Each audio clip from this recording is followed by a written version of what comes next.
नमस्कार दोस्तों, मैं राजकुमार मौर्य प्रखर इंडिया यूट्यूब चैनल में आपका स्वागत है। बिहार विधानसभा चुनाव के लिए सभी राजनीतिक पार्टियों ने अपनी अपनी पूरी ताकत झोंक दी है। इस समय आरजेडी की तरफ से, कांग्रेस की तरफ से पूरा का पूरा प्रयास किया जा रहा है कि अब की बार हर हाल में सरकार बना ली जाए, तेजस्वी यादव को मुख्यमंत्री बना दिया जाए।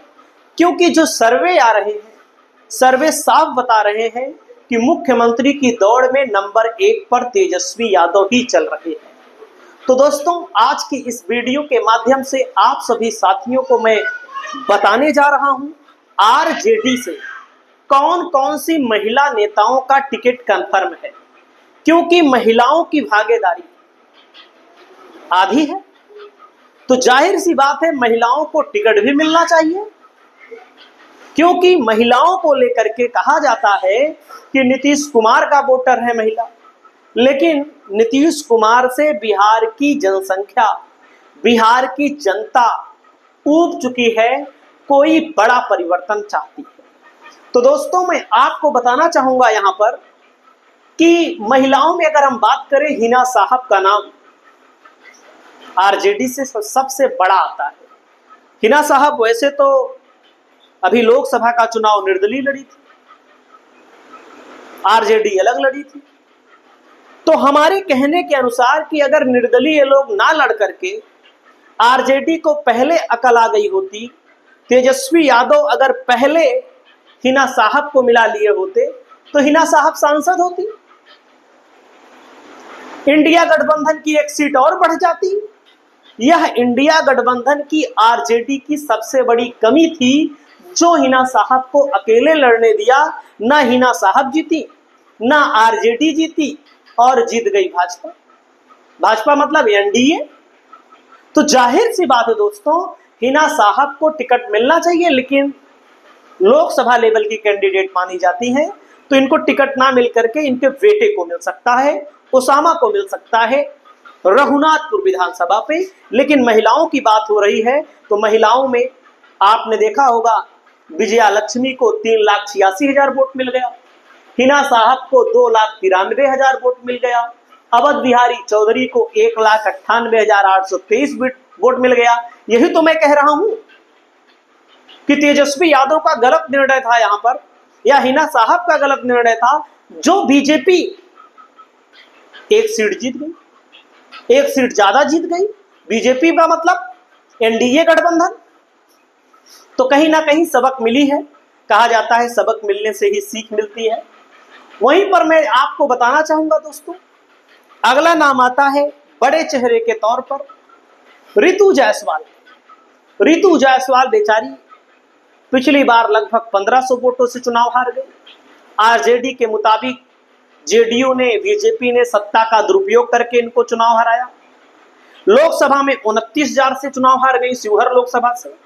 तो कहा जाता है कि अब कहीं ना कहीं एक बार फिर से इन पर आरजेडी दांव लगाएगी रितु जायसवाल पर, क्योंकि रितु जायसवाल एक धाकड़ महिला है और एक अच्छी नेत्री भी है।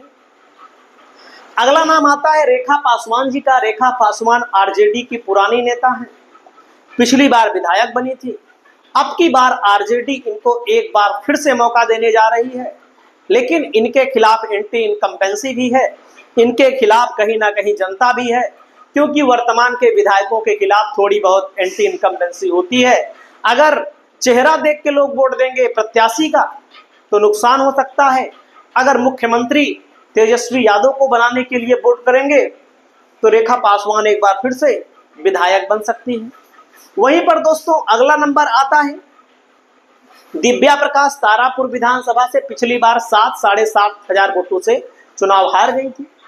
जयप्रकाश नारायण यादव की बेटी हैं, जो बांका से लोकसभा के प्रत्याशी रहे, चुनाव हार गए बांका से। तो दोस्तों, दिव्या प्रकाश को भी मौका मिलने जा रहा है तारापुर की विधानसभा सीट पर। आप लोग कमेंट करके बताइए कि दिव्या प्रकाश चुनाव जीतेंगी कि नहीं। अगला नाम है अशोक महतो की पत्नी कुमारी अनीता।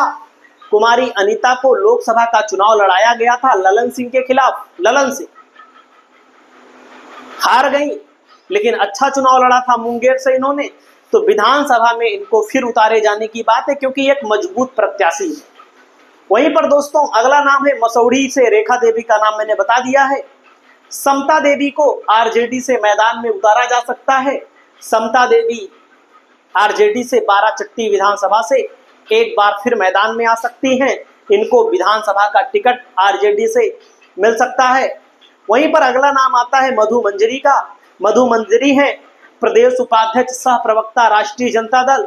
मधु मंजरी इस समय आरजेडी के लिए बड़ी मेहनत कर रही हैं, संघर्ष कर रही हैं, इनको भी मौका मिल सकता है।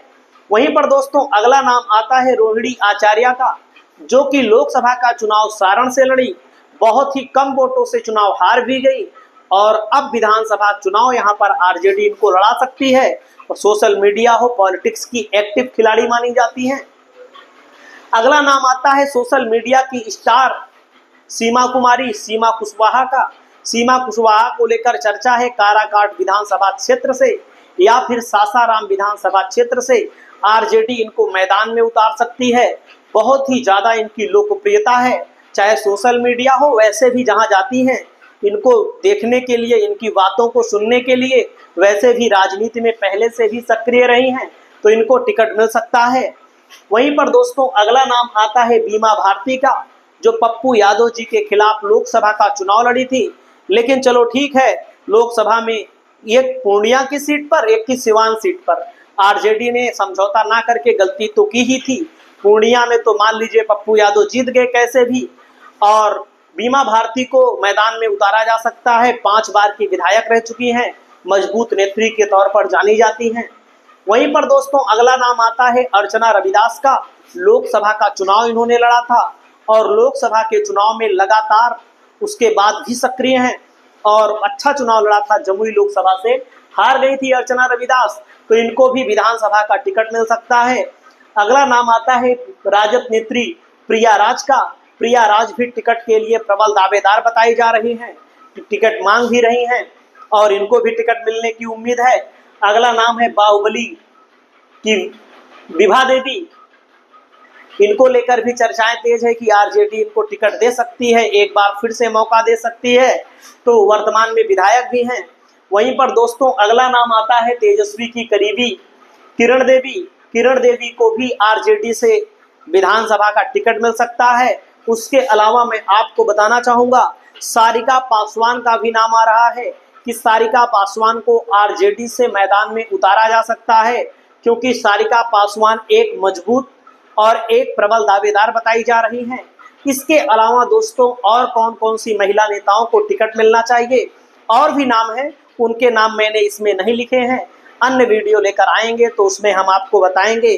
जैसे पातेपुर विधानसभा से भी दावेदारी हो रही है महिला की, और इसके अलावा बहुत सारी विधानसभा है जहां से महिलाएं दावेदारी कर रही हैं। आप अपनी राय को स्पष्ट करिएगा।